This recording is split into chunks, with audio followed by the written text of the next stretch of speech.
Okay. We're going to tweak this a little bit. We were going to start off with a protocol called scrambled sentences, right? But I'm going to tweak it right now. I need 2 people to role play.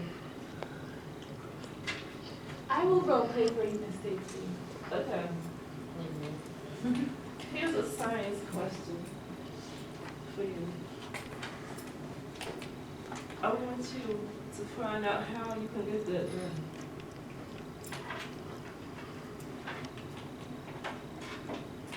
You can get up and walk.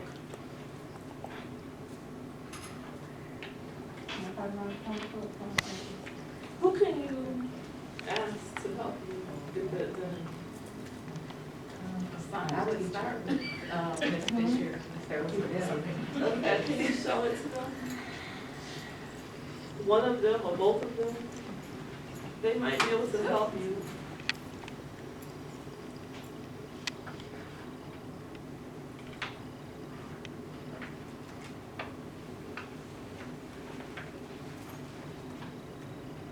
Okay, we just need to complete it. You could share with her how she can do it. Okay, so the way that works is you know anything about Punnett squares? Back in the day. Okay, so the way that this works is the dominant allele is capital W, right? And the recessive for that trait, which is C code, is lowercase. And the stem height would be either tall or short. So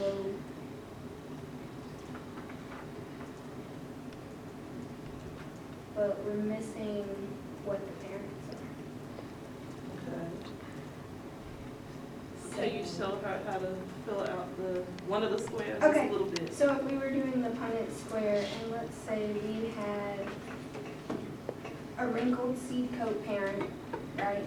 And they were both dominant. And we had tall. And then, let's see, we're gonna have a wrinkled one. And a tall one.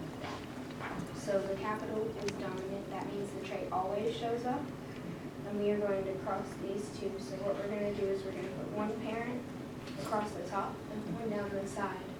Now that parent can only make WH like that.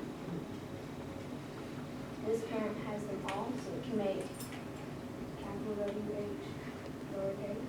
It can make those as well. Does that make sense? Okay. So it would do that. We would technically need 4 at that point. I made it harder on us. Because then we could also have lowercase capital. We could have capital, lowercase, and lowercase. Okay. Thank you. All right, so what Ms. Fisher did for Ms. Boyard is show her genetics. We learned that in high school, but we probably forgot all that stuff by now. But what I want to ask you guys in the audience, what happened in that little scenario? How did she get Ms. Boyard to understand what was going on? What did they do? She took the pencil. Ms. Fisher took the pencil. Okay, what else did she do? She modeled it. She modeled it. What are they doing together? What's happening? Right, they're collaborating. All right, good. So they're collaborating. All right. So if we had done all of the activities today in the groups, then we would have collaborated so that we can get all the answers that we need for whatever I was going to ask you to do. All right. So we just did one little one today. All right, so the title of the presentation is Increasing Collaboration Between ESOL and Content Teachers for School Improvement. It's me, Dawn Digsby, and I am a candidate in the iLead program for Metro Risa, Cohort 1. All right, so I did some research throughout the school year. All right, my rationale for this long-term research, this was from the beginning of the year until now, is first, my short-term research, the one that I did back in November when we had the full staff, students use their voice for school improvement. My long-term research is now, this is what I'm doing right now. It is, our next steps from this research was to create a collaborative environment between ESOL and content. And then this is our situation with our EL students here. We have 45 active students right now. 42% of them are dually served. That's a lot. And then we have 12 newcomer students this year. The questions that I needed to answer were these three. Why do collaborative services make sense for EL students? What are collaborative program models to serve them? And then finally, how effective is collaboration between ESOL and content teachers? So here's some research that I did. I read a book. It's called Collaboration and Co-Teaching for English Learners. And in the first chapter, they answer the question that I needed to know. Why is collaboration essential? So in this first bullet, the idea that we have jobs, like it's your job, it's my job, right? We need to get rid of that thinking, that mindset. So this lady, Miss Negrin, this is her position. What she said was that in her school, in this particular school, I think it's in Los Angeles, in this particular school, once they got rid of this mindset, then they were able to see success amongst their EL students. Our standards that we have now, the GSEs, the Common Core standards, and then the ESL student standards are changing.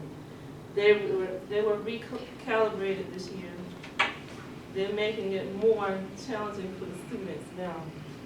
It happened to us this year. So that's something that's mandated. Demographic trends and projections, like for instance at our school, we still have a high Hispanic population, but the population is growing at this particular school, and not just the school. All right, our perception data, when our students presented, they were feeling marginalized at the beginning of the school year. Another piece of research, same book, what models work for EL students? Well, first of all, here are some ideas that came out of the research. Right, they need to feel, the students need to feel some self-efficacy in the classroom. That's why they're mainstream. But the sense of belonging they need to have. So one thing that we do not do at this school, we do not pull out ESOL students. All right, when we pull them out, when we separate them from the larger class, this is where they don't have their sense of belonging. All right, here's some models. These are typical models that are found in schools. Pull-out models, usually you see that a lot in elementary school. All right, we have the scheduled class period here at this school. And we also have dual language at this school. And then to continue, which model works best? All right, there's not one that is just, that we can say, here's the one that we need. All right, we need to ask certain questions when we're trying to find a model. What works, for whom, how, when, and why. All right, and then when we are choosing a model for the school, we need to involve all stakeholders, right? When you can't just make a decision, so we need administrators to involve the students, involve their teachers, involve their parents to come up with the best model. All right, and then in the models that you saw in that first slide, we can infuse collaboration in all of those models. All right, but here's what we see at Turner Middle School. developing materials or resources together, collaborative assessment of work. I have some teachers who send me work.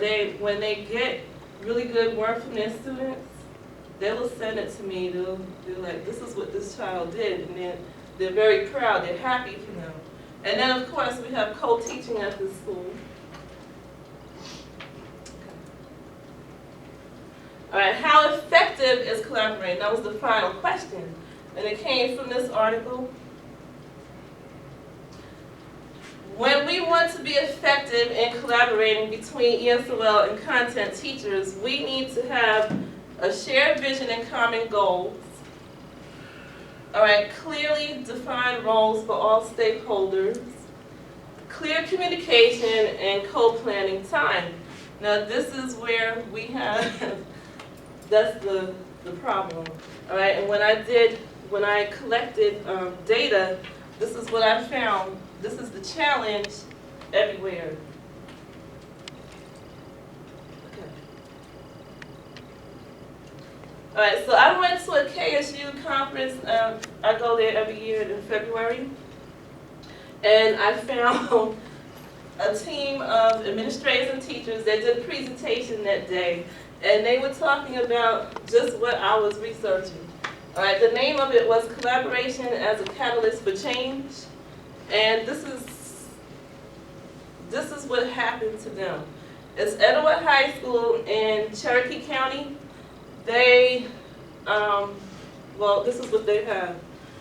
In the district, they have an increase over 5 years in their population, 57%. All right, they have 2,500 plus ESOL students in the district. All right, and then what happened is, according to their GMAS data, their students, they had red flags all over their CCR/PR reports. The EL students are not passing their assessments. All right, so what they did is they formed a collaboration effort in their school between ESOL and their content teachers, but they also have EL-specific courses in their class, in the school. So what happens is the teachers go and they learn, they get their endorsements, and then they're able to take the kids in their own classes. All right, but same thing, collaboration is still a challenge because they don't have the time. All right, high school is the worst because they don't have, it's too much. They don't have enough time. All right, as far as effectiveness, that was my question to them because that was one of the things that I wanted to know. How effective is it? All right, and throughout all of my research, I have not got this definitive answer. All right, but they do say, all right, the student had success. We were effective, all right, but it doesn't tell us how effective it is, but it does work. Okay. All right, so here's my methods. When I did my research this year, I communicated the importance of collaboration through PL. That's what we did at the beginning of the year. I had a group of teachers who helped me to collect data, distributed leadership. I gave a survey to ESOL and content teachers, student perception data, and my KSU conference. All right, on your screen, you can see, this is my first data I'm giving to you is from the ESOL survey, okay? Here's a question that I asked them. How important is collaboration between content and ESOL teachers? All right, and most people feel as though it's highly important, so that's 88% almost.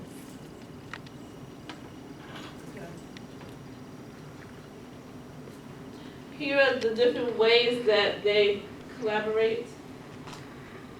All right, so in our district, this is how ESOL teachers collaborate with other teachers in their school. So what is the... Email. All right, so is that what I do? Do I email you guys? Sometimes. Most of the time I do. all right, because this is the way that I can reach most people according to our schedules. This is where we do it. All right, here are the successes that they have had in their various schools around the district. All right, so vocabulary enrichment, that's what we really need. All right, but here's different ways. Increase student achievement. All right, so it is effective. All right, so content teachers still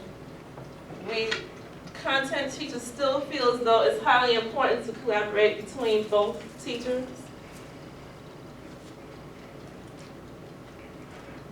Here are different ways that we collaborated in this school. The list is lengthy. Email, resources. I always email resources.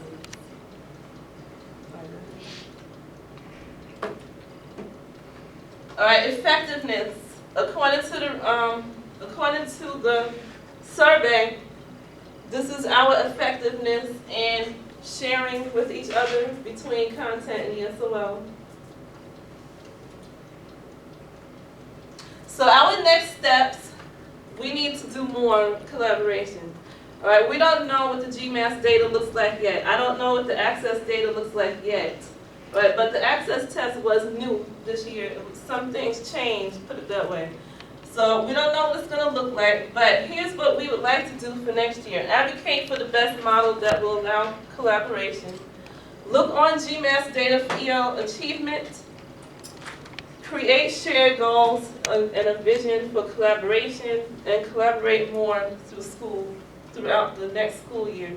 All right, we had 70% of, when I collected data, all right, this is our percentage of collaboration between content and ESOL. All right, so I was shooting for 100%. Okay. All right, that's the conclusion of my presentation. However, I do have some follow-up questions or feedback questions. Right, so I'll leave the live session on so you guys can give me the answers to those questions that I posed. There's only 3, okay? And if you can give them to me by Friday, I hope. All right, let's have those, okay? All right, do you guys have any questions for me very quickly? Or any comments? Marsha,